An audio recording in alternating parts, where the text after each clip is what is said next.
अस्सलाम वालेकुम વિદ્યાર્થી મિત્રો, કેમ છો? ધોરણ 10 ના ગણિત વિષયમાં હું અત્તાવલ્લા પઠાણ હોમ લર્નિંગની અંદર તમારું ફરીથી એકવાર સ્વાગત કરું છું. તો વિદ્યાર્થી મિત્રો, જેવું કે આપણે અગાઉના સેશનમાં લુકમાન સરે પ્રકરણ 6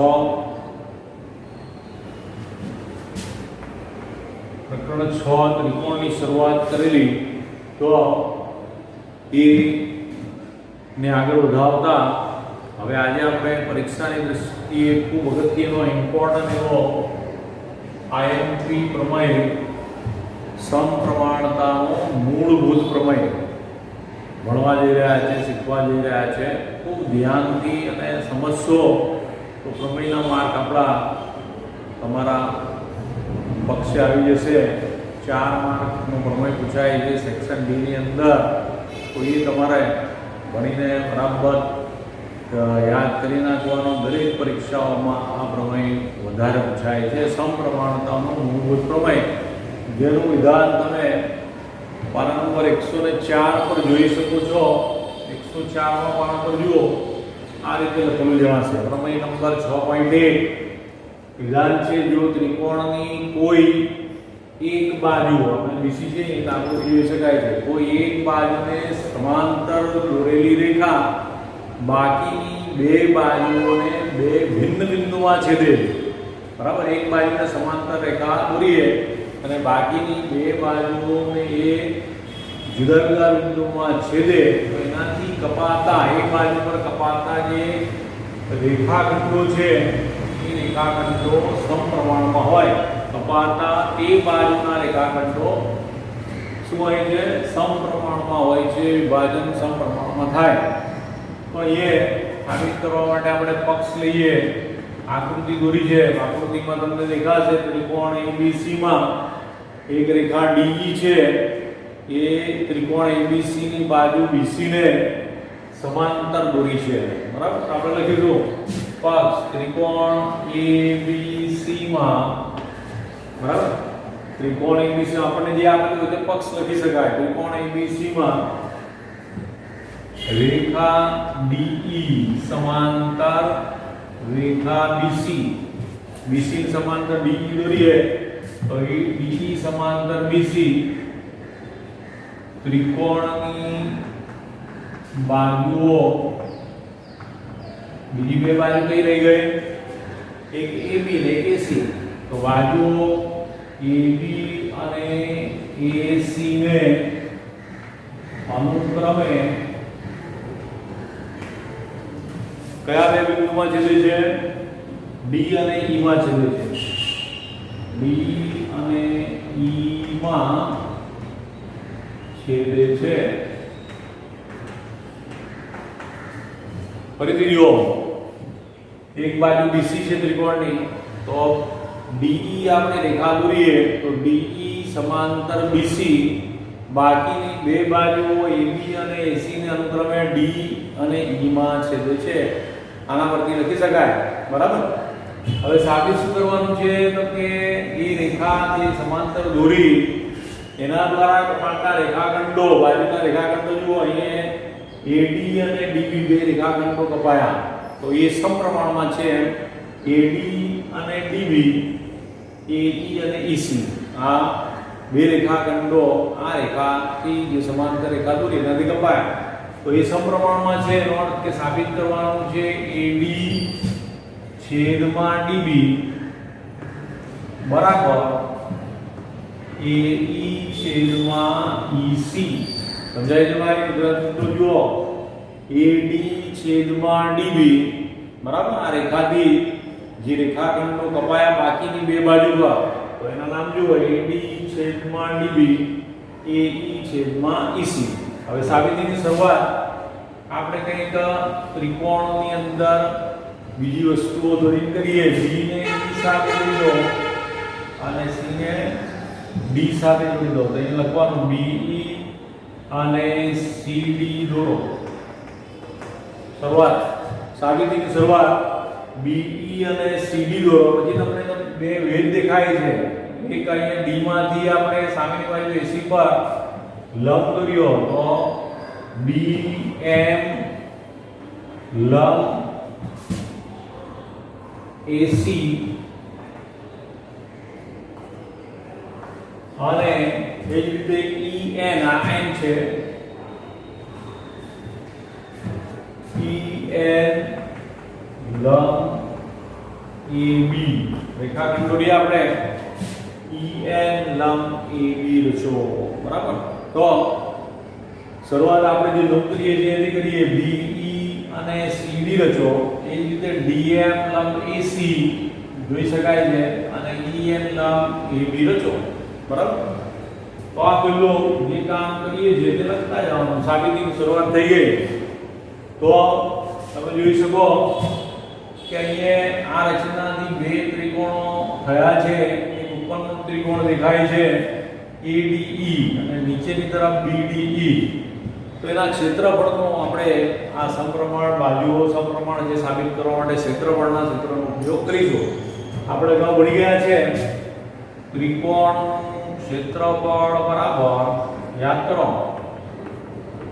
સૂત્ર તમને આવડી ગયું છે વિચાર્યું છે શું થાય ત્રિકોણનું ક્ષેત્રફળ બરાબર 1/3 પાયો ગુણ્યા પાયા પરનો વેગ આપણે ટૂંકમાં લખીએ 1/3 ગુણ્યા પાયો ગુણ્યા વેગ બરાબર છે હવે મિત્રો તમારે એક ડાબી તરફ અને એક જમણી તરફ બે બાજુ જુદા જુદા બે ત્રિકોણના ક્ષેત્રફળ શોધવાના અને એનું ગુણોત્તર લેવાનું તો આપણે ADE નું ક્ષેત્રફળ હોય તો એને સામાન્ય ADE લખીએ તો સમજવાનું કે ADE એટલે શું લખાયો ADE નું ક્ષેત્રફળ બરાબર 1/3 ગુણ્યા આ પાયો કયો છે તો કે પાયો AD છે અને એના પર દોરેલો વેગ કયો છે EN પાયો વેગ આ પાયો AD છે વેગ તમને દેખાય છે EN એ જ રીતે નીચેની તરફ તમે જુઓ બીજો એક ત્રિકોણ દેખાય છે BDE તો અહીં BDE બરાબર આના જેવું સૂત્ર શું બને ભાઈ તો તમે સહેલાઈથી કહી શકો 1/3 હવે અહીં AD પાયો હતો અહીં પાયો બદલાઈ ગયો તો થઈ જશે DB 1/3 DB પાયો છે વેગ તમે આને લંબાવો તો વેગ તો આનો આ જ રહેશે EN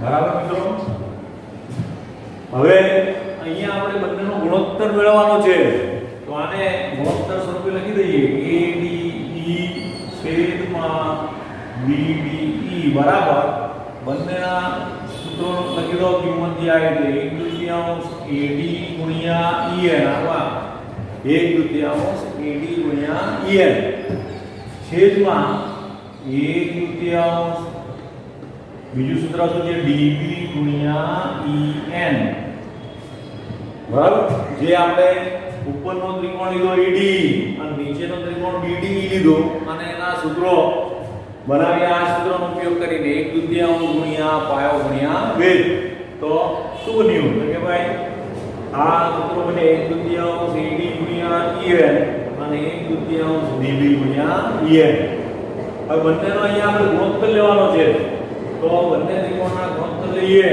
તો ADE એટલે કે AD નું ક્ષેત્રફળ છેદમાં BDE નું ક્ષેત્રફળ બરાબર થયું 1/3 AD ગુણ્યા EN અને 1/3 DB ગુણ્યા EN તો મિત્રો અહીંયા જે સરખું હોય તે ઉડી જશે આ 1/3 ઉડી ગયું EN ઉડી ગયું તો શું આવી ગયું તો કે વધી ગયો AD છેદમાં DB આને નંબર શું આપીશું 1 પરિણામ નંબર 1 તમે જોઈ શકો ડાબી બાજુ જે સૂત્ર મેળવવાનું આવી ગયું છે તો આ પહેલો ભાગ હવે આપણે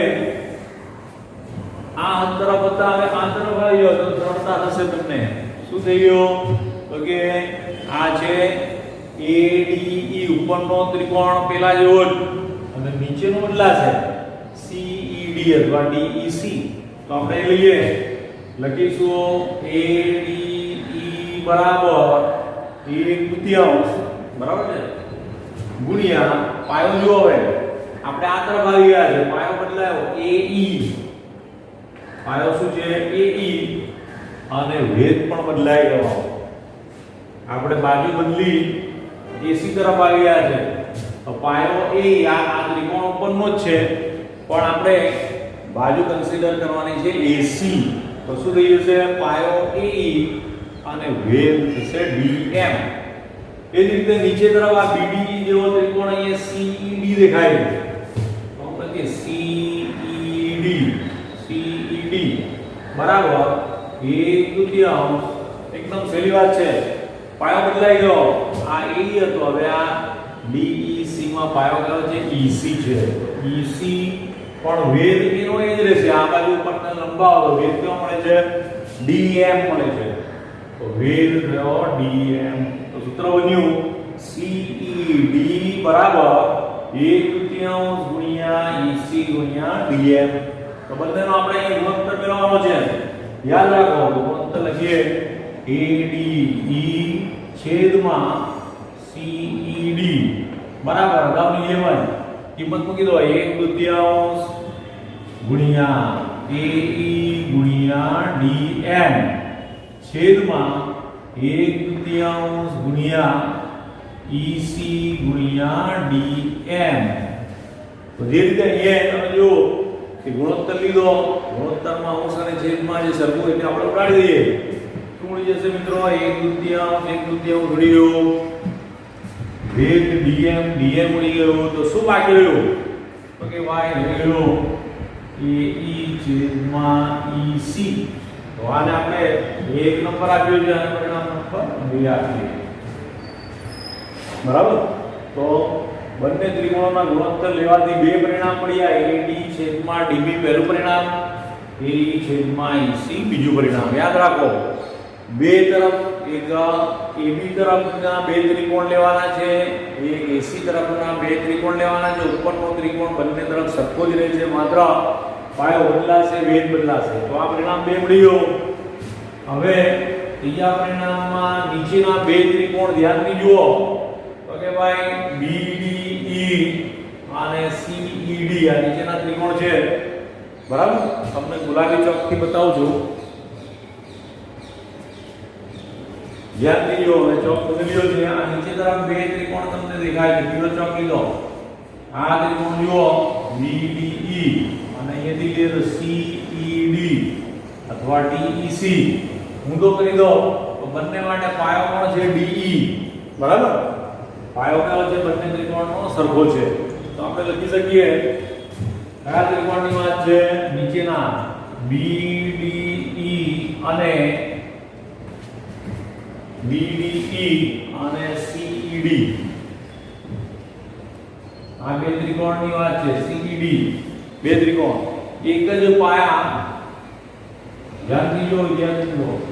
એક જ પાયા કયા પર આવેલા છે? એક જ પાયા DE પર આવેલા છે. એક જ પાયા DE પર. અને બીજું એક શું છે? તો કે બંને ત્રિકોણો બે સમાંતર રેખાઓ દેખાય છે. DE સમાંતર BC અને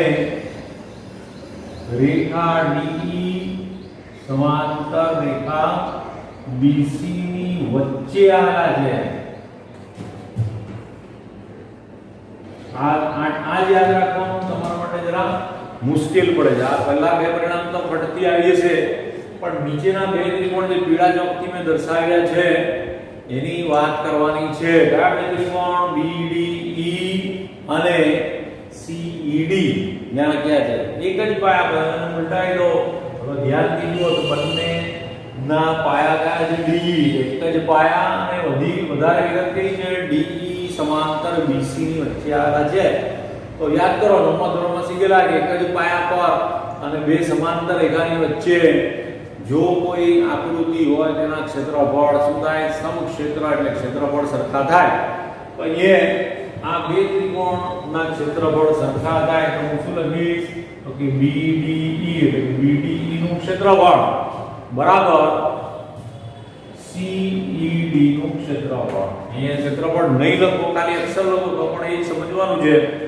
તો આ બે નીચે બનતા ત્રિકોણોના ક્ષેત્રફળ સરખા છે અને પરિણામ નંબર 3 લખી દઈએ મિત્રો. તો ત્રીજું પરિણામ થઈ ગયું. હવે એ ત્રીજા પરિણામ પહેલા પરિણામ અને બીજા પરિણામ એટલે કે 1 2 અને 3 આ ત્રણ પરિણામનો સંકલન કરીએ તો શું લખી શકાશે? 1 2 3 પરથી લખી શકાય જે આપણું સાબિત કરવાનું જે સાધ્ય તે તમારું સાબિત થઈ જશે. માટે AD ના છેદમાં DB બરાબર AE ના છેદમાં EC. તો આ જે મેળવવાનું હતું સાધ્ય આપણે જે સાબિત કરવાનું હતું કે આ એક બાજુને સમાંતર રેખા જો ત્રિકોણની કોઈ એક બાજુને સમાંતર રેખા બાકીની બે બાજુને બે ભિન્ન બિંદુમાં છેદે એનાથી કપાતા રેખાખંડો શું હોય? સમપ્રમાણમાં હોય. તો તમે જોઈ શકો પ્રમાણ સરખું છે. AD છેદમાં DB બરાબર સામેની તરફ AE છેદમાં EC. તો વિદ્યાર્થી મિત્રો ફરીથી જોઈ લો શરૂઆત કેવી રીતે કરી. આ પ્રમાણે ખૂબ જ અગત્યનો છે. કોઈ પણ ભોગે તમારે સમજીને યાદ કરી જ નાખવાનું. પરીક્ષામાં પૂછાય જ છે એટલે આપણે કોઈ પણ જાતની આળસ કર્યા વિના એને યાદ કરી લેવો ખૂબ જરૂરી છે. ફરીથી એકવાર રિવાઇઝ કરો ઝડપથી. શું કહેવાય? તો કે ત્રિકોણની એક બાજુ BC છે અને સમાંતર D દોરી છે. આપણે પક્ષ લખીએ ત્રિકોણ ABC માં DE સમાંતર BC. ત્રિકોણની બે બાજુ AB અને AC ને તમે જોઈ શકો AB અને AC ને D માં છેદે છે, D અને E માં છેદે છે. આ આપણું પક્ષ છે. આ બધી વસ્તુ હોય એનો પક્ષ કહેવાય. સાબિત શું કરવાનું છે? તો કે આ કપાટતા જે રેખાખંડો છે સમપ્રમાણ છે.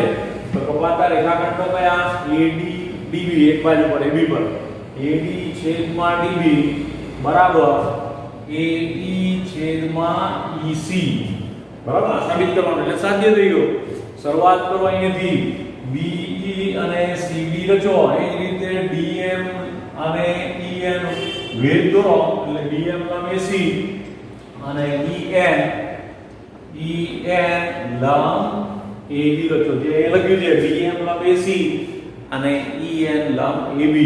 પછી બહુ સહેલું છે. ત્રિકોણ ક્ષેત્રફળ આપણે જાણીએ છીએ સૂત્ર ત્રિકોણનું ક્ષેત્રફળ બરાબર તમે અગાઉ ભણી ગયા 1/2 ગુણ્યા પાયો ગુણ્યા વેગ બરાબર છે મિત્રો. તો એ તમારે ફરીથી યાદ કરવાનું છે અને એનો ઉપયોગ કરીને ચાર ત્રિકોણ જે અંદર બને છે એ એક લેફ્ટ એક આ બાજુ તરફ લેફ્ટ સાઈડ એક રાઈટ સાઈડ તમે બંને તરફ લો તો ઉપર આ બાજુ જોઈ AB તરફ લઈએ તો ADE બને છે અને BDE બને છે. તો આ બેનું આપણે સૂત્ર બનાવીએ ADE ઉપર તરફ 1/2 પાયો AD અને વેધ કેવો છે EN પાયો AD વેધ EN. એકદમ સહેલી વાત છે. હવે BDE નીચેના પર આપણે પાયો બદલાઈ ગયો. અહીંયા શું આવી ગયું? BD અથવા DB. તો 1/2 DB ગુણ્યા વેધ એનો એ જ યાદ રાખો. વેધ બદલાતો નથી. આ તરફ વેધ એક જ છે. પાયા બદલાઈ ગયા વેધ એનો એ જ રહ્યો. સોરી 1/2 DB ગુણ્યા EN. હવે બંનેનો ગુણોત્તર લઈએ તો AD છેદમાં BDE આપણે નામ જે મળ્યા છે તે ગુણોત્તરમાં લો ભાગાકારમાં લો તો 1/2 આ બેઠું સીધું લખી દીધું. સરખા સરખા ઉડી ગયા. શું વધ્યું? તો કે AD છેદમાં DB. તો આ ભાગ થઈ ગયો. હવે તમે ભરીને આમ આવી જાઓ બરાબર. તો તમારે આ AC તરફ બે ત્રિકોણ બને છે. ફરીથી ઉપરનો ત્રિકોણ સેમ છે ADE પાયો AE અને વેધ કયો DM. અહીં લખાશે ADE બરાબર 1/2 ગુણ્યા AE બરાબર. AE શું છે? પાયો અને AE પાયા પર વેધ છે DM. નીચે તરફ આવો તો DEC અથવા CED જે લખો તે ચાલે. તો CED બરાબર 1/2 પાયો છે EC વેધ બદલાતો નથી એનો એ છે DM. ગુણોત્તર લઈ લેશો 1/2 અને DM મળીએ તો શું વધે છે? AE છેદમાં EC. તો આ તો સહેલું છે પણ આ પરિણામ 3 મેળવવા માટે તમારે નીચે તરફ બનતા બે ત્રિકોણોનો ઉપયોગ કરવો પડશે. નીચે તરફ તમે એ પીળા ચોકથી મેં દર્શાવ્યું છે કયા ત્રિકોણ બને છે? BDE અને CED અથવા DEC. એ બેની વાત કરવાની છે. ધ્યાનથી જુઓ તો એક જ પાયા અને બે સમાંતર રેખાઓની વચ્ચે આવેલા છે. પ્રમેય આપણે 9માં ભણી ગયેલા કે બે સમાંતર રેખાઓની વચ્ચે અને એક જ પાયા પર કોઈ આકૃતિ બનતી હોય, ત્રિકોણ હોય, ચતુષ્કોણ હોય તો એના ક્ષેત્રફળ સરખા થાય. તો એ 9માં અહીંયા તમારે યાદ રાખવાનું છે કે અહીંયા બે ત્રિકોણ BD અને CED એક જ પાયા DE પર છે અને બંને સમાંતર રેખાની વચ્ચે છે. DE સમાંતર BC ની વચ્ચે આવેલા છે, માટે એમના ક્ષેત્રફળ સરખા થાય એટલે BDE બરાબર CED લખી શકાય. અને નંબર 3 આપી દો, પરિણામ નંબર 3. તો મિત્રો આ પહેલું, આ બીજું અને ત્રીજા પરથી 1, 2 અને 3 પરથી શું મળશે?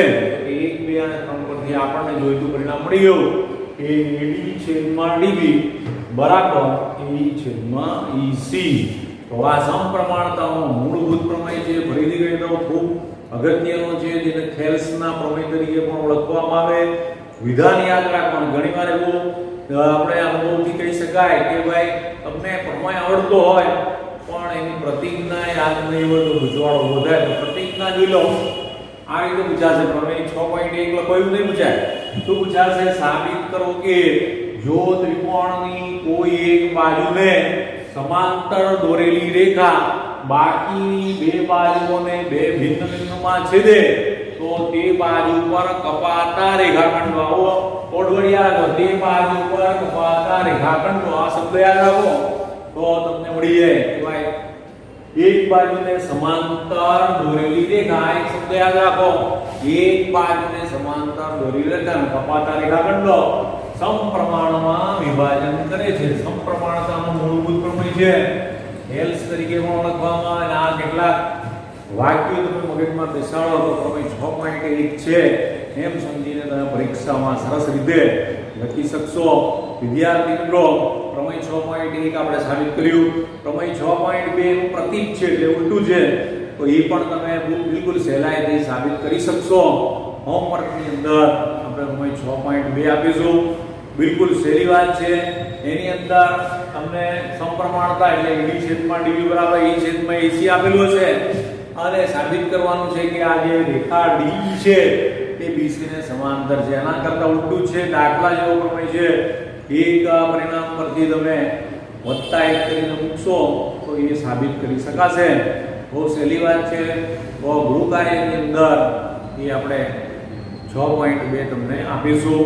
તો વિદ્યાર્થી મિત્રો, આજના હોમ લર્નિંગની અંદર અમે જોડાયા. ખૂબ સરસ રીતે આપણે આ શીખ્યા છે. કોઈ પણ ભોગે, કોઈ પણ રીતે તમારે એને સમજીને ગોખણપટ્ટી કરવાની નથી. ગોખશો તો એક લાઈન ચૂકી જશે તો બધું તમે ભૂલી જશો. તો મારી વિનંતી છે કે તમે આ ગોખણપટ્ટી કર્યા સિવાય સમજો. બહુ સહેલી વાત છે, સમજીને કરશો તો એકદમ સરળ છે. બે પરિણામ પહેલા સાબિત કરી નાખો.